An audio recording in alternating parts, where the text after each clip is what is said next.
నమస్తే, welcome to భవత్ media news కి స్వాగతం. నేను మరో ఇక డీటెయిల్స్ చూస్తే ఈ రోజు మూడు చింతలపల్లి మండల కాంగ్రెస్ పార్టీ ఆధ్వర్యంలో మూడు చింతలపల్లి గ్రామంలో మల్కాజ్గిరి పార్లమెంటు కాంగ్రెస్ అభ్యర్థి పట్నం సునీత మహేందర్ రెడ్డి గెలుపు లక్ష్యంగా మూడు చింతలపల్లి మండలంలోని కార్నర్ సమావేశం నిర్వహించారు. ఈ కార్యక్రమానికి ముఖ్య అతిథిగా టీపీసీసీ ఉపాధ్యక్షులు మెడ్చల్ నియోజకవర్గ కాంగ్రెస్ పార్టీ ఇన్ఛార్జి తోటకూర వజ్జేష్ యాదవ్ గారు, మాజీ ఎమ్మెల్యే సుధీర్ రెడ్డి, అదేవిధంగా జడ్పీ చైర్మన్ మల్లిపెత్తి శరత్ చంద్రారెడ్డి, రాష్ట్ర నాయకులు నక్క ప్రభాకర్ గౌడ్ పాల్గొన్నారు. ఈ సందర్భంగా ఆయన మాట్లాడుతూ దేశంలో రాజ్యాంగాన్ని మార్చి రిజర్వేషన్లు లేకుండా కుట్రలు చేస్తున్న బీజేపీని ఓడించి చెయ్యి గుర్తుకు ఓడివేసి కాంగ్రెస్ పార్టీ అభ్యర్థిని సునీత మహేందర్ రెడ్డిని భారీ మెజార్టీతో గెలిపించాలని కోరారు.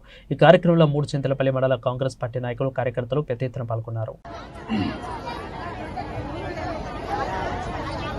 ఉదయం నుంచి అన్ని గ్రామాలు తిరుగుతూ పార్లమెంట్ ప్రచారం కోసం మన మూడు చింతలపల్లి మండలానికి వచ్చేసినటువంటి గౌరవ పార్లమెంట్ అభ్యర్థి సునీత మహేందర్ రెడ్డి గారికి, ఈ స్థానికంగా అధ్యక్షత వహిస్తున్నటువంటి నరసింహ యాదవ్ గారికి, ఈ కార్యక్రమానికి నాతో పాటు పెద్దలు సుధీర్ రెడ్డి గారికి, జిల్లా పరిషత్ చైర్మన్ చంద్రారెడ్డి గారికి, నక్క ప్రభాకర్ గారికి, అదేవిధంగా ఈ వైస్ ఎంపీపీ శ్రీనివాస్ రెడ్డి గారికి, అఖిల్ రెడ్డి గారికి, వేణుగోపాల్ రెడ్డి గారికి, అదేవిధంగా మహేందర్ రెడ్డి గారికి, విష్ణు గారికి, మన అందరికి కూడా ముందున్నటువంటి సీనియర్ కాంగ్రెస్ కార్యకర్తలందరికీ కూడా పేరు పేరున ధన్యవాదాలు తెలియజేస్తా ఉన్నాను.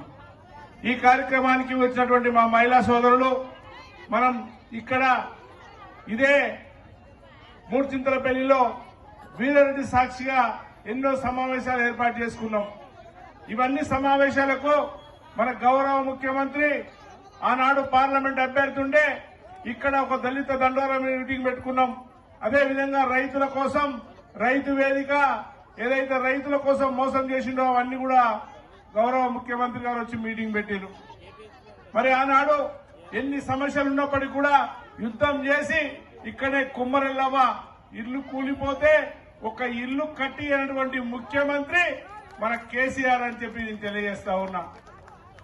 ఒక సింగిల్ ఇల్లు దత్తత తీసుకున్న మండలంలో ఒక్క గ్రామంలో కూడా ఒక ఇల్లు కట్టియలే. ఒక ఏ గ్రామానికి పోయినా ఆ గ్రామంలో ఇల్లు కట్టియలేదు. దానితో పాటు ఇక్కడ భూముల సమస్యలు, మరి గౌరవ ఆనాటి ఈ ప్రాంతంలో ఉన్నటువంటి మంత్రి మల్లారెడ్డి గారు ఆయన బాధకులు పెట్టలేక, ఆయన బాధ లేకలేక ఎన్నో కేసులు పెట్టించుకొని ఎన్నో ఇబ్బందులు పడి నలిగిపోయినటువంటి కాంగ్రెస్ పార్టీ కార్యకర్తలను ఈనాడు మన రేవంత్ రెడ్డి అన్న గారు ముఖ్యమంత్రి అయ్యారు. ఈ ప్రాంతంలో ఇప్పటిదాకా చెప్పినట్టు ఈ ప్రాంతంలో పోటీ చేసిన ఎమ్మెల్యేలు ఓడిపోయినప్పటికీ ఆనాడు పరిస్థితులు వేరు, ఈనాడు పరిస్థితులు వేరు. 4 నెలలనే వాతావరణం మొత్తం మారింది. రాష్ట్రంలో మన ప్రభుత్వం వచ్చింది. మన కోసం ప్రశ్నించాలంటే మన లక్ష్మాపురంలో ఉన్నటువంటి భూముల సమస్య గాని, ఈ గ్రామాలలో ఉన్నటువంటి డబుల్ బెడ్రూమ్ల సమస్యలు గాని, ఇంకా మంచి నీటి సమస్యలన్నీ కూడా తీరాలంటే మనం ఎంపీని గెలిపించుకోవాల్సిందిగా నేను కోరుతా ఉన్నాను.